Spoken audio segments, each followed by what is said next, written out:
De aankomende weken had de directie van de club pateren gehouden met de spelers. Hieruit die blikken dat er net genoeg vertrouwen wie in de aanpak van de trainer.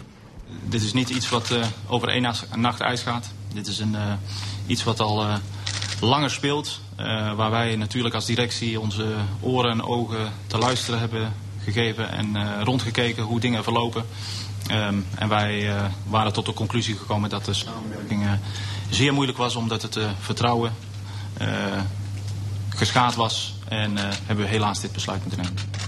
Nou, laat duidelijk zijn, dat heb ik ook naar de jongens vanmorgen zo verwoord. Dat ik het jammer vind dat ik zelf nog wel vertrouwen had. En anders kun je niet samenwerken in de totale groep. En alleen zij zien dat anders. Ja, en er zijn twee partijen voor nodig. En dat ik het jammer vind dat we dit seizoen niet met elkaar kunnen afmaken. Want als je zag de afgelopen weken hebt zien voetballen, dan zit er wel degelijk kwaliteit in deze groep. En ik hoop dat dit het alleen maar helpt dat zij nog beter gaan presteren. Verbeek wie de jeugdtrainer, assistenttrainer en haattrainer bij Sportclub Heerenveen.